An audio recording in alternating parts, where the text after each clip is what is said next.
Bonjour à tous.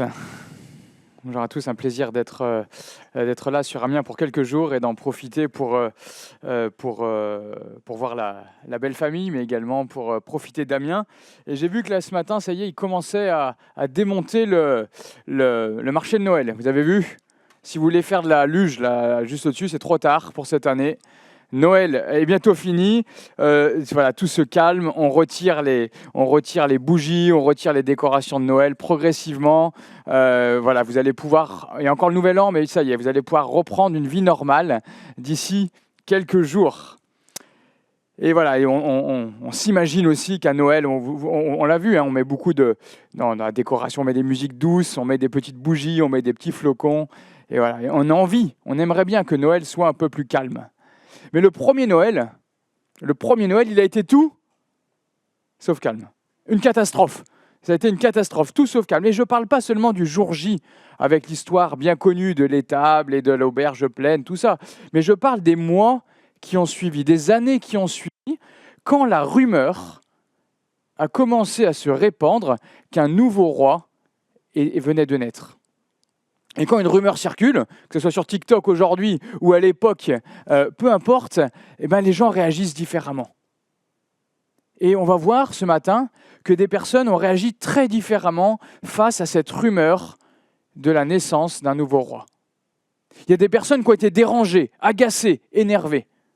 Et peut-être que c'est le cas de certains, encore aujourd'hui. Certains ont été complètement indifférents, paresseux. Et d'autres ont été fascinés, émerveillés par ce nouveau roi. Ce sera mes 3 parties, et je vous invite à lire pour cela le chapitre 2 de l'évangile de Matthieu. Je suis à la page 617 des Bibles qui sont à l'entrée de l'église, et c'est la version second 21. Je lis Matthieu 2 à partir du verset 1 jusqu'à 21. Jésus naquit à Bethléem en Judée à l'époque du roi Hérode. Or, des mages venus d'Orient arrivèrent à Jérusalem et ils dirent « Où est le roi des Juifs qui vient de naître ? En effet, nous avons vu son étoile en Orient et nous sommes venus pour l'adorer. » Quand le roi Hérode apprit cela, il fut troublé et tout Jérusalem avec lui. Il rassembla les chefs des prêtres, des spécialistes de la loi que comptait le peuple, et leur demanda où le Messie devait naître. Ils lui dirent « À Bethléem en Judée, car voici ce qui a été écrit par le prophète. Et toi, Bethléem, terre de Juda, tu n'es certes pas la plus petite parmi les villes principales de Juda, mais car de toi sortira un chef qui prendra soin d'Israël, mon peuple. » C'est une prophétie de Michée 5, pour ceux qui se posaient la question. Je continue, verset 7. Alors Hérode fit appeler en secret les mages, et il s'informa soigneusement auprès d'eux du moment où l'étoile était apparue. Puis il les envoya à Bethléem en disant « Allez prendre des informations exactes sur le petit enfant. Quand vous l'aurez trouvé, faites-le-moi savoir, afin que j'aille moi aussi l'adorer. » Évidemment. Après avoir entendu le roi, ils partirent. L'étoile qu'ils avaient vue en Orient allait devant eux jusqu'au moment où, arrivée au-dessus de l'endroit où était le petit enfant, elle s'arrêta. Et quand ils aperçurent l'étoile, ils furent remplir d'une très grande joie. Ils entrèrent dans la maison, virent le petit enfant avec Marie, sa mère, se prosternèrent et l'adorèrent. Ensuite, ils lui ouvrirent les trésors et lui offrirent en cadeau de l'or, de l'encens et de la myrrhe. Puis, avertis dans un rêve de ne pas retourner vers Hérode, ils regagnèrent leur pays par un chemin.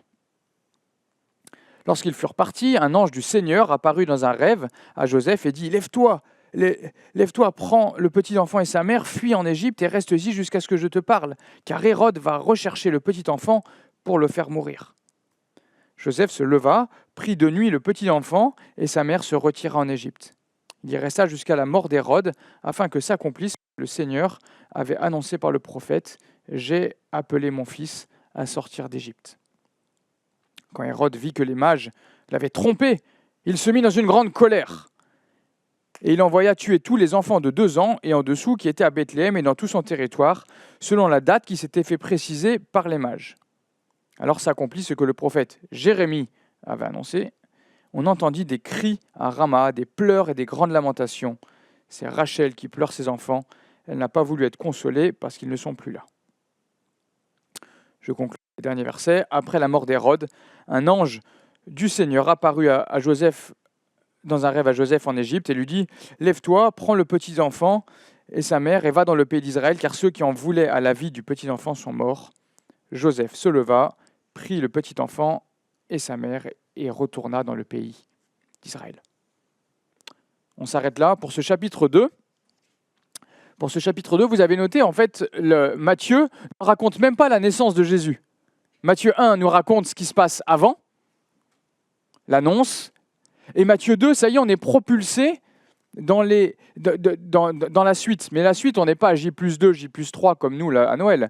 Le temps que les mages viennent, ils ne sont pas venus en TER, hein. Le temps que les mages viennent.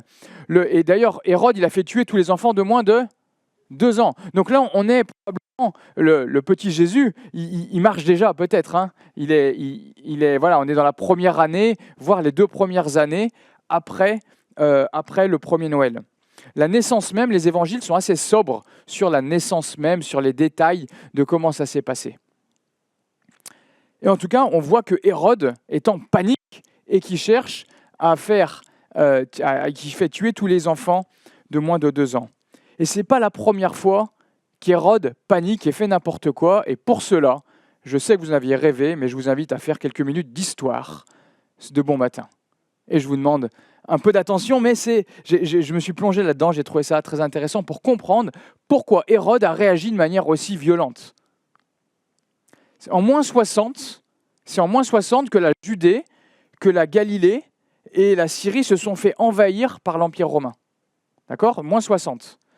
Et à ce moment-là, l'Empire romain, il est XXL. Il est vraiment très, très, très, très grand. Et Rome n'a pas les moyens militaires, financiers, d'avoir une légion, une garnison dans chaque village. Il n'y a que dans Astérix et Obélix où il y a 4 garnisons pour un village. Hein. La plupart du temps, comment obligé de faire Rome ? Eh bien, ils vont déléguer leur pouvoir à un roi. Et lui, ce roi-là, tant qu'il récolte les impôts et qu'il maintient la paix, à la limite, pour Rome, ça va. Alors, il y a quelques routes romaines, quelques commerces, mais ça s'arrête là. Rome n'a pas les moyens de mettre un préfet dans chaque ville. Hérode le Grand est donc un des premiers rois de Judée, nommé par Rome, à lui de faire le boulot. Alors, il le fait de manière un peu violente, il n'hésite pas. Il retire le pouvoir politique aux prêtres pour dire maintenant, c'est moi le chef. Et il fait restaurer le temple, le fameux second temple, ce qu'on appelle le temple d'Hérode. Alors, il le fait tout brillant, histoire de remonter un peu sa cote, hein, quand même, un peu de politique, hein, il n'est pas fou. Mais à côté de ça, il n'hésite pas, il a une de ses femmes qui, a priori, prépare un complot, tac, ses enfants, hop, bref. Hérode, c'est pas un enfant de cœur, hein, d'accord ? Il n'hésite pas. Sa popularité en Judée, elle est assez faible, mais pour Rome, il fait le boulot. Il fait tellement le boulot qu'à ce moment-là, il n'y a même pas besoin de préfet romain. Ponce Pilate arrivera plus tard, parce que justement la situation dégénère. Donc Rome enverra un préfet pour asseoir l'assise romaine. Mais à ce moment-là, comme Hérode fait le boulot, il n'y a même pas de préfet à Jérusalem. N'empêche que Hérode, il est roi, mais il se sait usurpateur. Il n'est pas de la lignée de David, ce n'est pas un roi comme on peut le voir dans l'Ancien Testament, vraiment de la lignée de David ou alors de Salomon. Non, il se sait là purement parce que Rome l'a voulu. Donc, quand il apprend qu'un roi des Juifs vient de naître, un véritable roi des Juifs vient de naître, vous voyez ce que ça veut dire pour lui ? Il se sent vraiment menacé, il se savait usurpateur et il est dérangé, plus que dérangé, énervé, on pourrait même le dire, par ce véritable roi des Juifs qui, a priori, est né. Jésus est un roi qui dérange à l'époque, mais encore aujourd'hui, à Amiens ou ailleurs. Jésus ne vient pas pour concurrencer les rois, les politiques de notre pays, ce n'est pas là le problème. Mais nombreux sont encore aujourd'hui qui ne veulent pas d'un autre roi qu'eux-mêmes. Pas forcément que Hérode ou le président ou je ne sais qui, mais ils ne veulent pas d'un autre roi qu'eux-mêmes sur leur vie. Est-ce que vous avez déjà vu ces fameux t-shirts ? Alors il y en a un peu moins, mais finalement il y en avait beaucoup. Ni Dieu, ni maître. Ni Dieu, ni maître. Et voilà, on se promenait comme ça beaucoup. Sous-entendu, je suis mon propre Dieu. Je suis mon propre roi. Je suis mon propre maître. Et même si vous n'avez pas dans votre penderie un t-shirt comme ça, n'empêche que nombreux sont ceux qui veulent pouvoir décider eux-mêmes de ce qui est bien de ce qui n'est pas bien. Nombreux sont ceux qui veulent pouvoir choisir ce qui leur plaise, dans leur identité, dans leur genre, pour rendre des comptes qu'à eux-mêmes et ne rechercher que leur propre volonté. Ça ne date pas d'hier. Vous vous souvenez de Genèse 3, qu'avait dit le serpent, qu'avait fait croire le serpent à Adam et Ève. « Mangez, mangez, vous ne mourrez pas. Mais Dieu sait que le jour où vous en mangerez, vos yeux s'ouvriront, vous serez comme des dieux, connaissant le bien et le mal. » Ni Dieu ni maître, c'est moi qui choisis le bien et le mal. Encore et encore Jésus, face à cela, Jésus dérange quand il affirme être le seul chemin, la vérité et la vie. Autrement dit, le seul maître, le seul roi et le seul Dieu. Jésus n'est pas le seul Dieu des chrétiens. Il ne faut pas s'imaginer que Jésus n'est que le Dieu des chrétiens. Il n'est pas que le roi des chrétiens.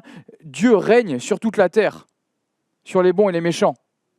Pas de distinction. Et un jour, tout genou fléchira, toute langue confessera que Jésus-Christ est le Seigneur, à la gloire du Dieu le Père. En attendant ce jour, Jésus dérange tout ce qui, dans nos vies, veut prendre sa place. Tout ce qui veut être roi à sa place. Notre égoïsme, notre volonté, notre orgueil, notre matérialisme, nos sécurités illusoires. L'autorité de Jésus, la royauté de Jésus, dérange tout ce qui, dans nos vies, veut prendre sa place. Alors, sans en arriver à organiser un massacre de tous les enfants de 2 ans, mais l'idée est la même, au fond. Bien des personnes cherchent à chasser Jésus de l'espace public, de l'espace privé, et voire même de se moquer, ou voire même refuser d'en parler. Et je suis sûr que vous avez déjà vécu cela d'une manière ou d'une autre. Jésus est un roi qui dérange hier comme aujourd'hui. Tu peux passer à la partie suivante, parce que Jésus est un roi qui dérange, mais qui ne dérange pas tout le monde. Jésus est aussi un roi qui laisse complètement indifférent certaines personnes. Est-ce que vous les avez vus dans notre texte? Qui sont les personnes qui sont un peu indifférentes à Jésus? Les chefs des prêtres. Les chefs des prêtres. Les religieux qui Hérode interroge. Ils disent attendre un Messie. Ils disent très bien savoir là où il va venir. Ils sont capables de citer Michée 5 par cœur.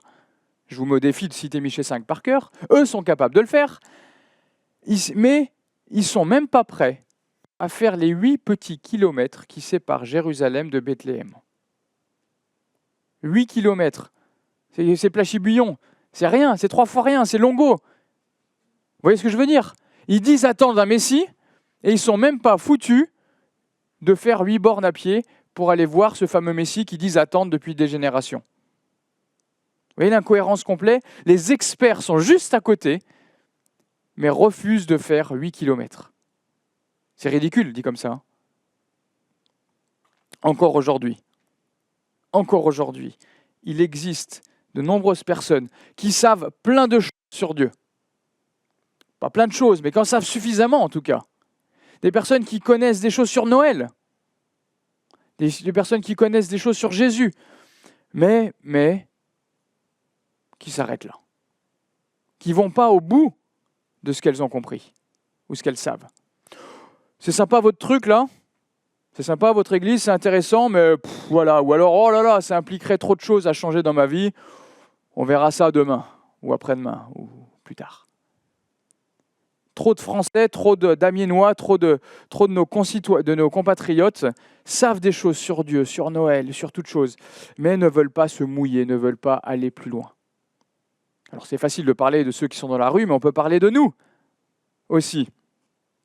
Dans l'Église, on peut souffrir aussi de ce syndrome de la paresse et de l'indifférence. On a appris plein de choses sur la Bible. On connaît Jean 3,16 par cœur. Pas Michée 5, Jean 3,16, c'est plus facile. Mais on le connaît par cœur. On fait l'école du dimanche depuis bien des années. Et pourtant, quand il s'agit de mettre en pratique certaines choses, il n'y a plus personne. Quand il s'agit de se mouiller, de suivre Christ, quand il s'agit de sortir de sa zone de confort, quand il s'agit de donner quelque chose qui nous coûte, alors il n'y a plus personne. En Matthieu 2, ceux qui sont paresseux, ceux qui sont indifférents à la naissance du nouveau roi, ce n'est pas des athées. c'est des religieux. C'est le comble, hein. Ce n'est pas des athées qui sont indifférents à la naissance de ce roi. C'est ceux qui étaient justement être censés ceux qui l'attendent le plus. Chers amis, ne ressemblons pas ni à Hérode, évidemment, mais surtout chef, prêtre assez incollable sur Michée 5, mais incapable de faire 8 kilomètres pour aller voir ce fameux roi. Nous disons que Jésus est roi, alors qu'il le soit véritablement dans chaque aspect de nos vies. Nous disons qu'il est le seul chemin, alors ne loupons pas une seule occasion de le dire. Nous disons que rien ne lui est supérieur, alors que dans nos vies, rien ne lui soit supérieur. Nous disons qu'il est notre maître, alors n'ayons pas peur de marcher à sa suite et d'user nos chaussures, même s'il faut faire 8 kilomètres. En tout cas, il y en a dans l'histoire, dans notre passage de Matthieu 2, il y en a qui n'ont pas eu peur de faire 8 kilomètres, voire même plus. Ce ne sont ni les chefs des prêtres, ni les religieux, ce sont les fameux mages d'Orient, qui eux ont été fascinés, émerveillés, transformés par Jésus. Et c'est notre troisième partie.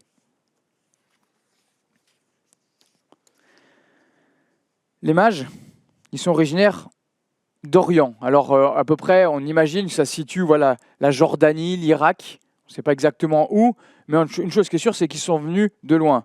Ils étaient combien ? Bien joué. Et ce n'est pas des rois mages, c'est des mages. Voilà, après, voilà, c'est une habitude. On dit les 3 rois mages. Et là, ça nous rappelle effectivement qu'on veut se baser sur l'écriture seule et pas sur les livres apocryphes, pas sur la tradition qui se dit il y a 3 cadeaux. Bon, c'est qu'il doit y avoir 3 rois. C'est vrai que ça pourquoi pas, hein, c'est pratique. Chacun son cadeau. Mais bon, en soi, vous l'avez noté, le texte ne mentionne pas il y en avait combien. Voilà, après, c'est pas...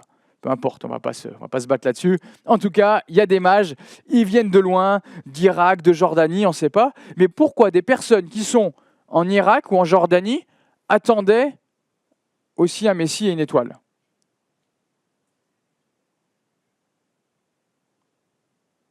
Alors on imagine, là aussi, on n'a pas la Bible est muette sur le sujet, mais on imagine que c'est une conséquence des nombreux exils qu'il y a eu. Il y a eu plusieurs exils d'Israël, à Babylone ou ailleurs. Et donc après, certains sont rentrés, peut-être que des textes ont été laissés. Et donc on imagine que certaines personnes, est-ce qu'elles étaient elles-mêmes juives, est-ce qu'elles étaient non juives, on ne sait pas exactement qui sont ces personnes-là, mais n'empêche qu'elles devaient être au courant, voilà une conséquence de la diaspora juive éparpillée au Moyen-Orient. Et a priori, elles étaient au courant d'un passage de Nombre 24, 17 qui parle d'un astre qui va venir.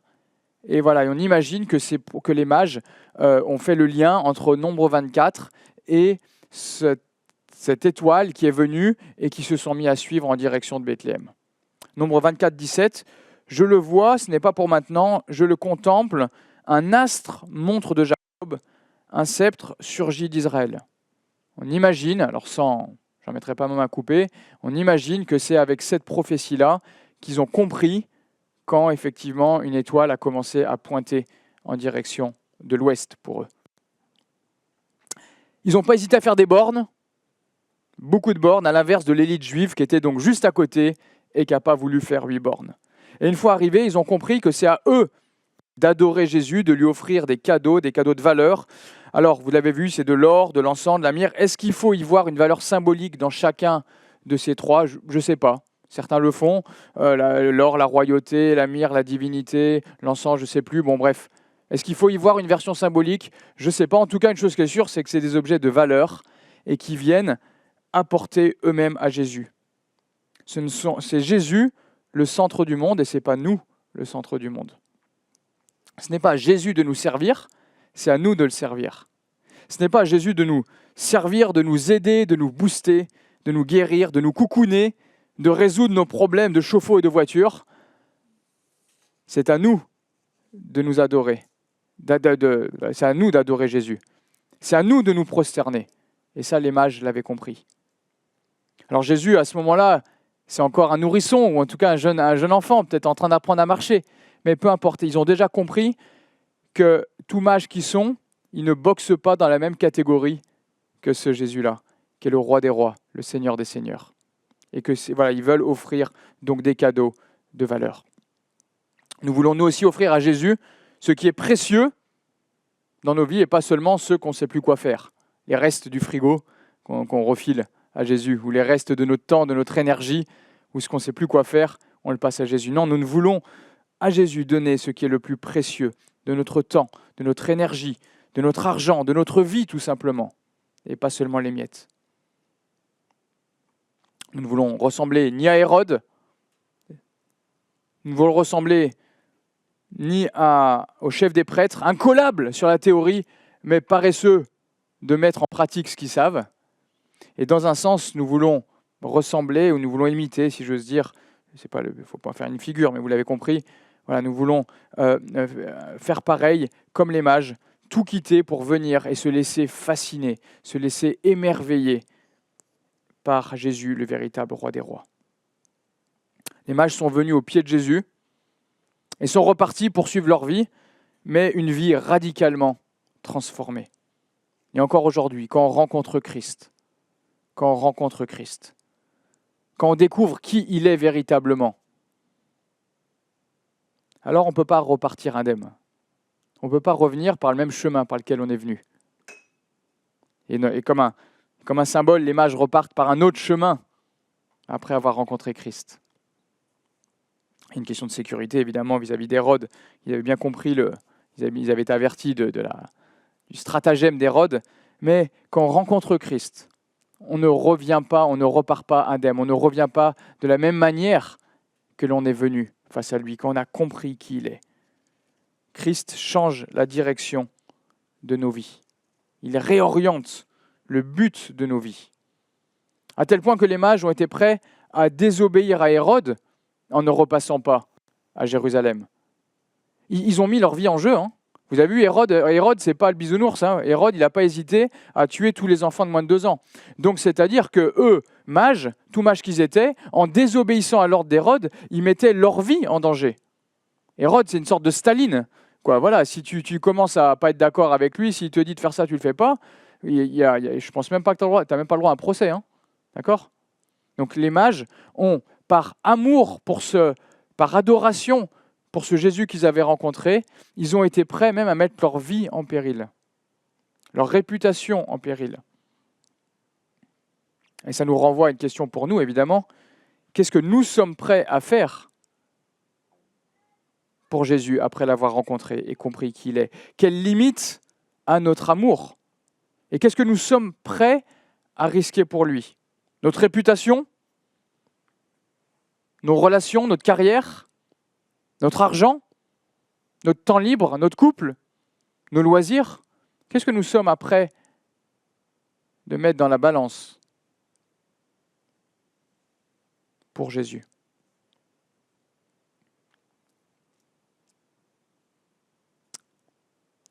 En conclusion, la limite de la présence de Jésus dans nos vies sera d'autant plus basse que notre adoration, notre émerveillement sera grand et fort pour Jésus. Car Jésus, il est roi. En fait, qu'on le veuille ou non, qu'on s'appelle Hérode, un chef des prêtres ou qu'on soit un mage, en fait, ça change rien. Jésus est roi. Ce n'est pas à nous de décider si Jésus est roi. Par contre, c'est à nous de décider quelle réaction on veut avoir face à cela. Mais ce n'est pas moi qui décide si Jésus est roi. On n'a pas fait un vote, on n'a pas besoin de faire un vote pour décider s'il est roi. Il l'est, de toute chose ici-bas. Notre responsabilité, c'est quelle est notre réaction face à ce roi. Et si Jésus vous dérange, si Jésus vous laisse indifférent, alors revenez le voir. Laissez-vous de nouveau émerveiller, fasciné par qui il est. Et alors qu'on a passé Noël, à l'aube d'une nouvelle année qui commence, laissons-nous émerveiller, fascinés par Jésus, par le roi qu'il est, par ses paroles, par son œuvre, par sa vie de la crèche à la croix, par sa résurrection glorieuse, par son ascension, par son règne qui a déjà commencé et qui va aller crescendo, crescendo, crescendo. Laissons-nous fasciner par Jésus et offrons-lui en retour le meilleur de nos vies. Et c'est avec cela que je vous invite à la prière. Éternel, c'est toi qui règnes. Tu es le roi des rois, le Seigneur des seigneurs. Ce n'est pas à nous de le choisir, ce n'est pas à nous de le voter, ce n'est pas à nous de le décider. C'est un fait. Et Seigneur, nous voulons, face à cela, non pas nous endurcir comme Hérode, non pas nous endormir comme les chefs des prêtres, mais nous voulons au contraire venir à toi, ne pas hésiter à user nos chaussures, à te donner le meilleur de nos vies pour venir à toi, pour te suivre, pour t'adorer, pour t'écouter, pour se laisser transformer par toi. Seigneur, renouvelle notre adoration, notre émerveillement, notre fascination pour le grand roi que tu es. Voilà, que ce soit sous la forme d'un nouveau-né à la crèche, que ce soit, peu importe. Seigneur, ça ne change pas, tu es roi. Et nous voulons te laisser toujours plus de place dans notre vie. Pardonne-nous quand nous ne le faisons pas suffisamment, et par ton esprit, continue de nous transformer, en attendant le beau jour où tout genou fléchira et toute langue confessera que tu es le Seigneur, à la gloire du Dieu le Père. Amen.